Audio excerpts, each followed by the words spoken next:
Daya Anagata Nusantara atau Danantara adalah badan pengelola investasi negara yang diluncurkan oleh Presiden Prabowo 1 tahun yang lalu dengan tujuan untuk mengkonsolidasikan dan mengoptimalkan aset strategis dari negara, termasuk aset dari 7 BUMN besar, yaitu Bank Mandiri, BRI, BNI, Telkom, Main ID, Pertamina, dan PLN. Dengan total aset kelolaan mencapai sekitar 15.000 triliun. Saat menghadiri ulang tahun pertama Danantara pada Rabu 11 Maret 2026, Pak Prabowo menyampaikan bahwa perusahaan yang baik idealnya memiliki ROA, Return on Asset, minimal 10%. Kalau yang bagus 12% dan yang hebat 15%. Namun sayang sekali Pak Prabowo tidak mempunyai perusahaan yang telah listing, sehingga kita tidak bisa mengintip kinerja perusahaannya.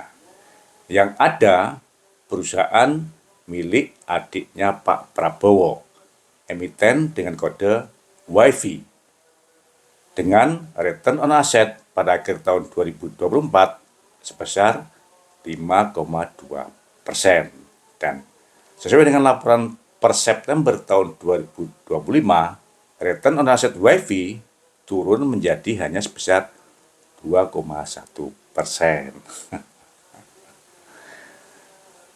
Pak Prabowo menargetkan Danantara harus memiliki return on asset yang bagus, yaitu 10%.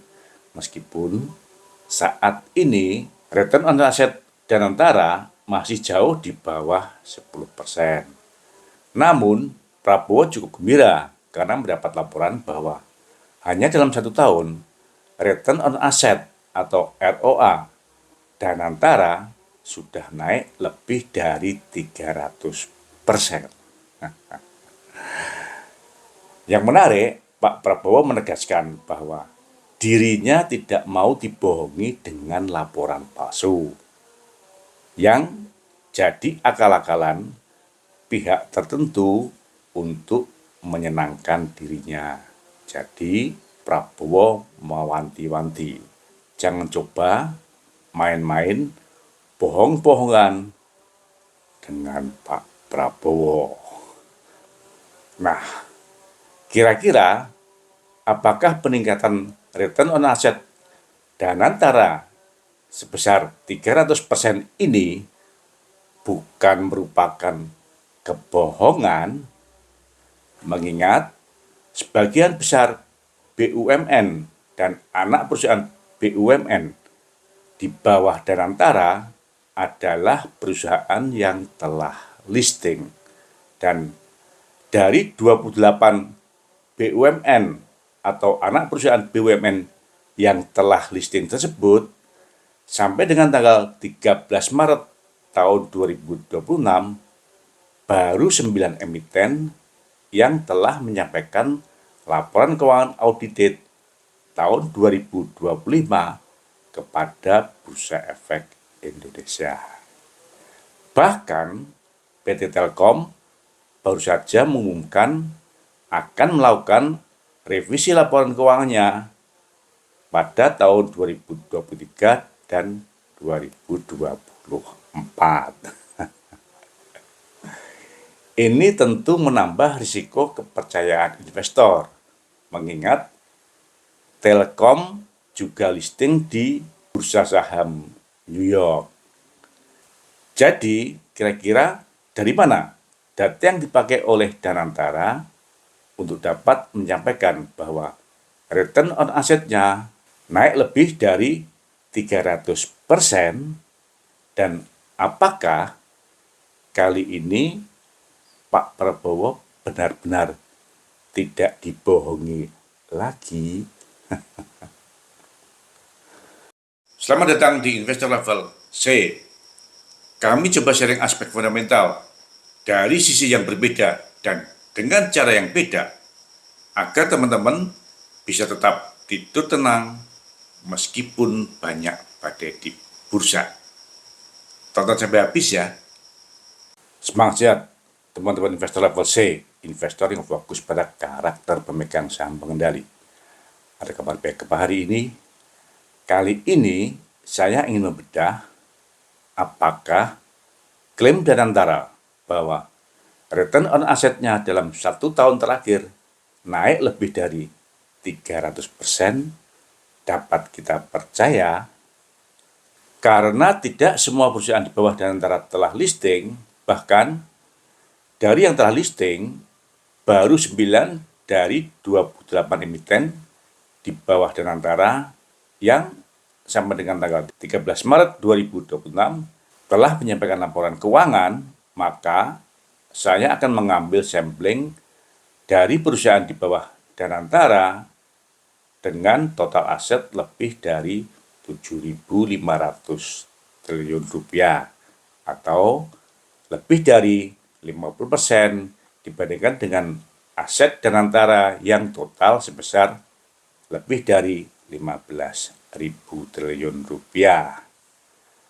Ada 9 emiten yang telah menyampaikan laporan keuangan audited tahun 2025, yaitu Bank BRI, Bank BNI, Bank BTN, Bank Mandiri, Bank Syariah Indonesia atau BRIS, Jasa Marga, Elsa, BGIO, dan Pegas.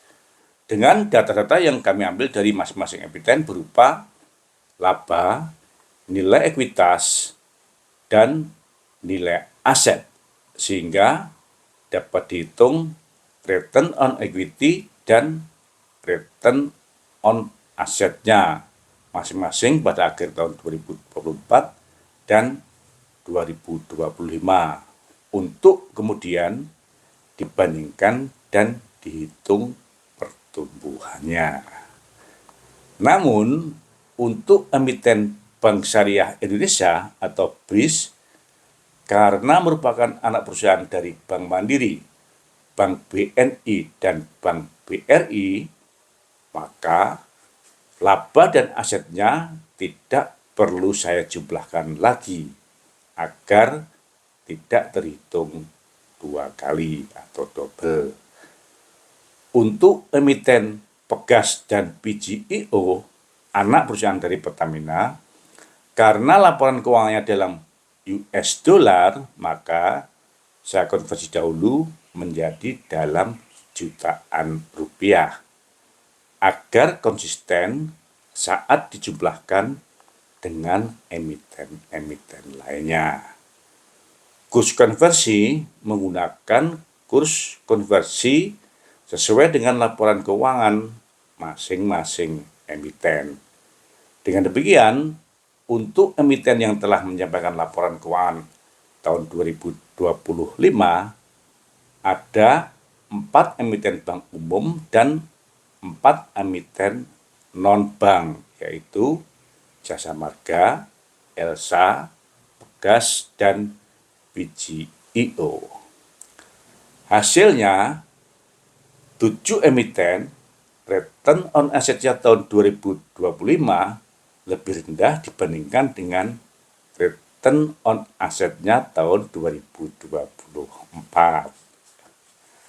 Hanya Bank BTN yang return on asetnya naik dari 0,64% menjadi 0,66%. Namun, aset Bank BTN adalah yang terkecil dibandingkan 3 bank BUMN lainnya, sehingga total 8 emiten dengan laporan keuangan per Desember tahun 2025 memberikan hasil return on asset tahun 2025 dibandingkan tahun 2024 turun sebesar 15,86%, dan return on equity tahun 2025 dibandingkan tahun 2024 turun sebesar 8,27%.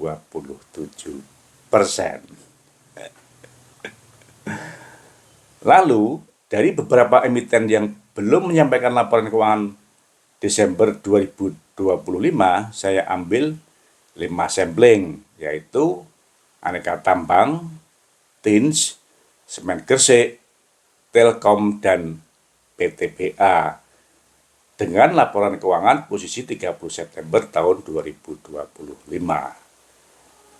Karena posisi laporan keuangan pada September tahun 2025, maka setelah saya jumlahkan, labanya saya kalikan dengan 4 dibagi dengan 3 agar mendekati anuitas atau tahunan secara proporsional.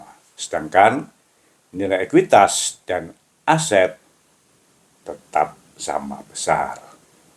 Hasilnya, return on asset tahun 2025 turun sebesar 6,65% dan return on equity tahun 2025 dibandingkan tahun 2024 juga turun sebesar 4,88%.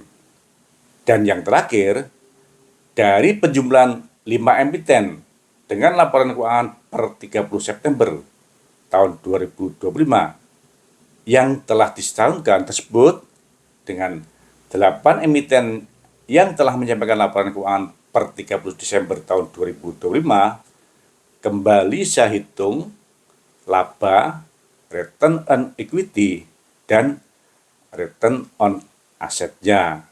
Sehingga saya peroleh data dari 13 emiten dengan total nilai aset sebesar 7.654 triliun rupiah, lebih dari 50% aset Danantara.